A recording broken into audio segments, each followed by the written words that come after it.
आज मौजूद रहे और उसके बाद यहां से जा चुके हैं। लेकिन अभी भी मुख्यमंत्री आवास पर जो हलचल है वो बढ़ी हुई है, क्योंकि बैठकों का दौर लगातार चल रहा है। तमाम अधिकारियों की मौजूदगी अभी भी सीएम आवास पर है। मुख्य सचिव भी अभी सीएम आवास पर मीटिंग में है। ये बड़ी खबर आप तक पहुंचा रहे हैं। इस वक्त की बड़ी जानकारी है चंडीगढ़ से। आज मुख्यमंत्री आवास पर ये मीटिंग हुई है, जहां पर डीजीपी शत्रुजीत कपूर मौजूद थे और आईपीएस अधिकारी वाई पूर्ण कुमार की खुदकुशी के मामले को लेकर के कहा जा रहा है कि ये महत्वपूर्ण मीटिंग थी। अब देखना यह है कि आज क्या कुछ इस मीटिंग के बाद निकल करके आता है, क्योंकि बहुत सारी आप देख रहे हैं कि चर्चाएं इस समय लगातार हो रही हैं। सोर्सेज भी ये कह रहे हैं कि हो सकता है कि कोई बड़ा निर्णय भी लिया जाए। तो इसलिए सबकी निगाहें इस समय सीएम आवास पर चंडीगढ़ में इस समय टिकी हुई हैं कि आज क्या कुछ हो सकता है, क्या कुछ बड़ा निर्णय लिया जा सकता है, क्या कोई तब्दीली, कोई परिवर्तन, कोई फेरबदल हो सकता है। तो तमाम ऐसी चीज़ें हैं जो कि लगातार चर्चा का विषय बनी हुई हैं। लेकिन आईपीएस वाई पूर्ण कुमार के खुदकुशी के बाद आप देख रहे हैं कि लगातार ये मामला गरमाया हुआ है और चूँकि इस पर अब कार्रवाई की भी मांग की जा रही है। इसको लेकर के मुख्यमंत्री को एक पत्र भी दिया गया है और क्या इस पर कार्रवाई होती है, किस तरीके से जो परिवार है उसको संतुष्ट किया जाता है, परिवार की जो डिमांड्स हैं उनको लेकर के क्या निर्णय होते हैं, ये बहुत महत्वपूर्ण है। क्योंकि एक हाई प्रोफाइल मामला है ये पूरा, और अधिकारी, सीनियर लेवल के अधिकारी के द्वारा खुदकुशी किया जाना ये अपने आप में बहुत सारे सवालों को साथ में जन्म देता है। तो इसलिए अब इस पर क्या कार्रवाई होती है, किस तरह से इसमें आगे जांच में क्या कुछ निकल करके आता है।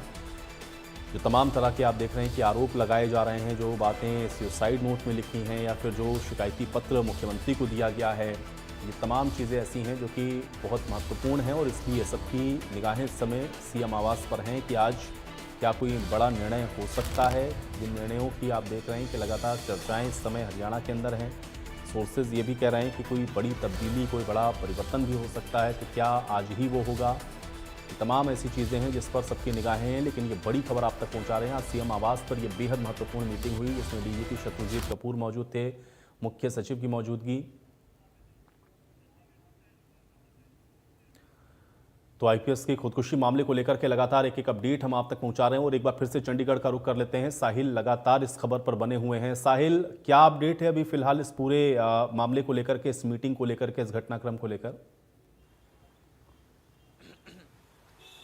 बिल्कुल आयुष, इस वक्त हरियाणा के डीजीपी शत्रुजीत कपूर मुख्यमंत्री आवास से निकल चुके हैं। लेकिन अभी भी मुख्यमंत्री आवास पर हरियाणा के जो मुख्य सचिव हैं अनुराग रस्तोगी, मुख्यमंत्री के chief principal secretary Rajesh Khullar, इसके अलावा हरियाणा के कैबिनेट मंत्री कृष्ण लाल पंवार और मुख्यमंत्री नायब सिंह सैनी, और थोड़ी देर पहले ही हरियाणा बीजेपी के प्रदेश अध्यक्ष मोहन लाल बड़ोली, संगठन मंत्री फणींद्र नाथ शर्मा जो है वो पहुंचे थे। तो मीटिंग का सिलसिला लगातार जारी है और इस बीच तमाम सामाजिक संगठनों के लोग भी जो है वो पहुंचे हैं। उनका साफ तौर पर कहना है कि आईपीएस वाई पूर्ण कुमार को इंसाफ मिलना चाहिए।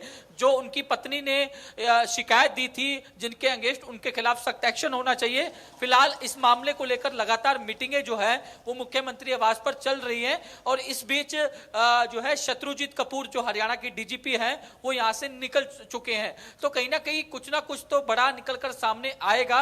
लेकिन अभी कुछ देर का इंतजार जो है हमें करना होगा।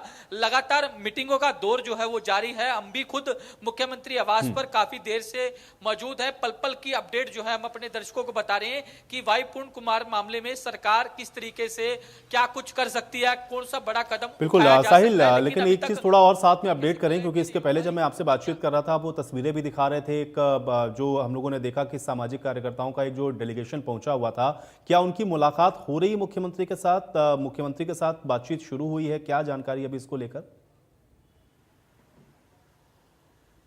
बिल्कुल, वो अंदर पहुंच चुके हैं। लगातार मीटिंग जो है वो की जा रही है और उसके बाद ही पता लग पाएगा कि आखिरकार मुख्यमंत्री नायब सिंह सैनी की ओर से क्या आश्वासन दिया गया, किन आश्वासन के आधार पर वो संतुष्ट हुए हैं। अब से कुछ ही देर का इंतजार करना होगा, क्योंकि लगातार मीटिंगों का दौर जो है वो जारी है। और सरकार का यही है कि न्याय जो है वो होना चाहिए, क्योंकि सरकार भी चाहती है कि किसी के साथ अन्याय ना हो, न्याय हो। क्योंकि इससे पहले भी मुख्यमंत्री नायब सिंह सैनी के संज्ञान में इस तरीके के कोई मामले सामने आए हैं, जब कोई भी इंसिडेंट लो उस पर न्यायपूर्ण काम जो है वो हरियाणा की सरकार की ओर से किया गया। और सरकार का ध्येय यही है कि सबके साथ न्याय हो, किसी के साथ अन्याय ना हो।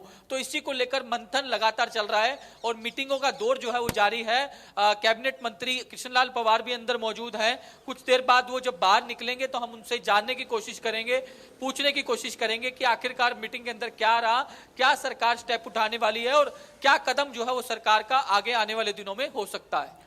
बिल्कुल, लेकिन साहिल, अगर ये कोई कार्रवाई आज हो जाती है, या जो बार बार सोर्सेस कह रहे हैं कि बड़ी तब्दीली या बड़ा परिवर्तन या फिर डीजीपी को हटाया जा सकता है, ये कार्रवाई अगर आज सुनिश्चित होती है तो क्या एक संदेश बड़ा जाएगा? और दूसरा ये है कि अभी तक अगर हरियाणा के लिहाज से हम लोग देखें तो सबसे बड़ी कार्रवाई के तौर पर किसी अधिकारी के खिलाफ इसको हम मान के चलें? बिल्कुल इस तरीके के कयास लगाए जा रहे हैं, क्योंकि चर्चाएं जो है वो लगातार जोरों पर है कि उन्हें छुट्टी पर भेजा जा सकता है, लेकिन अभी तक क्लैरिटी जो है इस मामले की नहीं हो पाई, क्योंकि तमाम पॉलिटिकल पार्टियां भी जो है इस इंसिडेंट में कूद चुकी हैं। लगातार पॉलिटिकल पार्टियों के नेता वाई पूर्ण कुमार के यहाँ पहुंच रहे हैं, उनकी पत्नी से मुलाकात कर रहे हैं, शोक प्रकट जो है वो किया जा रहा है। लगातार जो ओपोजिशन के लीडर हैं वो उनकी प्रेस रिलीज सामने आ रही है, चाहे वो भूपेंद्र सिंह हुड्डा की बात की जाए या फिर आम आदमी पार्टी की बात की जाए। रणदीप सुरजेवाला की ओर से भी कुछ देर पहले ही एक्स पर पोस्ट किया गया था। इनेलो की ओर से भी एक प्रेस रिलीज जारी की गई है। साफ तौर पर कहा गया है कि परिवार के साथ इंसाफ होना चाहिए, सरकार जो है परिवार के साथ न्याय करे, इस तरीके की बातें जो हैं वो की जा रही है। तो ऐसे में अब देखने वाली बात होगी क्या कुछ निकलता है। आप तस्वीरें देख सकते हैं, एडवोकेट जनरल जो है वो यहां से निकल चुके हैं। एडवोकेट जनरल भी मौजूद थे, बातचीत करने की कोशिश करेंगे हम इनसे, किस तरीके से जो है वो आप तस्वीरें देख सकते हैं। कानूनी राय जो है ली जा रही थी। सर, अंदर किस मीटिंग चल रही थी, क्या कुछ मीटिंग के अंदर रहा सर? जो है एडवोकेट जनरल भी यहाँ पहुंचे थे, क्योंकि कानूनी राय जो है वो लगातार ली जा रही थी, लेकिन अभी कैमरे पर बोलने से मना कर रहे हैं, क्योंकि हरियाणा के एजी हैं परविंदर सिंह, ये भी अंदर मौजूद थे। लगातार बैठकों का दौर जो है वो जारी था। तो क्या ये मान लें साहिल, क्योंकि एडवोकेट जनरल का पहुंचना कानूनी राय के तौर पर ही इसको देखा जाता है, और कानूनी क्या बाध्यताएं हैं या इसमें क्या आगे हो सकता है, क्या ये इस बात की पुष्टि करता है, इस बात की तस्दीक करता है कि जो बात आप लगातार बता रहे हैं दर्शकों को कि सोर्सेज ये कह रहे हैं कि बड़ी तब्दीली या बड़ा परिवर्तन हो सकता है, ये इसको और पुख्ता करता है? साहिल, बिल्कुल, क्योंकि एडवोकेट जनरल को बुलाया गया था कि किस तरीके से आगे क्या कुछ जो है वो हो सकता है। कानूनी राय तो ली जाती है जाहिर तौर पर, क्योंकि चंडीगढ़ पुलिस भी लगातार कानूनी राय ले रही है, क्योंकि जो उनकी पत्नी की ओर से कंप्लेंट फाइल की गई है, जो चंडीगढ़ के सेक्टर थाना में जो कंप्लेंट फाइल की गई है उस मामले को लेकर, क्योंकि उसमें नाम जो है वो डीजीपी शत्रुजीत कपूर का है और एसपी रोहतक का है, तो उस मामले में भी कानूनी राय ली जा रही है कि इस मामले में किस तरीके से कार्रवाई की जाए। तो लगातार मंथन जो है उसका दौर जारी है, किस तरीके से परिवार को सेटिस्फाई किया जाए, इसको लेकर लगातार तमाम जो कोशिशें हैं वो की जा रही है। और सरकार का देय भी यही है कि परिवार को न्याय मिले और किसी के साथ अन्याय ना हो। साहिल, और जो जानकारी इससे जुड़ी हुई सामने आई, जिसमें हम लोगों ने देखा कि एक सुसाइड नोट था, और सुसाइड नोट के बाद एक जो हम लोग ये कह सकते हैं कि एक पीड़ित जो कि सामने आ गया और उसने ये कहा कि उससे मंथली मांगी जा रही थी, और पीएसओ के ऊपर उसने जो आरोप लगाने शुरू किए, उस जांच को लेकर के भी कोई जानकारी है क्या? क्योंकि कार्रवाई तो आपको करनी है, एफआईआर को लेकर के ये पूरी चर्निंग हो रही है, लेकिन जो कुछ तमाम चीजें इसके साथ जुड़ी हुई हैं उस पर कार्रवाई कहां तक हो पा रही है, और क्या उन सारे एविडेंस को कलेक्ट करके किस तरह से इस कार्रवाई को आगे बढ़ाया जा रहा है, इस विषय में कोई जानकारी है क्या अभी साहिल? बिल्कुल, ये मामला जो है वो रोहतक से शुरू होता है। जिस तरीके की जानकारी जो है वो आई थी कि रोहतक के अंदर एक शराब कारोबारी की ओर से एसपी को शिकायत दी गई कि जो वाई पूर्ण कुमार के गनमैन थे सुशील, उनकी ओर से लगातार उनको प्रेशराइज किया जा रहा है, उनसे मंथली मांगी जा रही है और आईजी ऑफिस में उनको धमकाया जा रहा है। इस तरीके के आरोप जो है वो शराब कारोबारी की ओर से जो आईजी जो एडीजीपी वाई पूर्ण कुमार है उनके गनमैन पर लगे थे। तो ऐसे में उसके जब रिश्वत दी गई उसके बाद जो शराब कारोबारी था, शराब ठेकेदार था, उनकी ओर से उनकी ऑडियो क्लिप ले ली गई, वीडियो रिकॉर्डिंग कर ली गई। तो उसके बाद इस मामले में रोहतक पुलिस की ओर से सुशील जो वाई पूर्ण कुमार के गनमैन थे उनको अरेस्ट किया गया।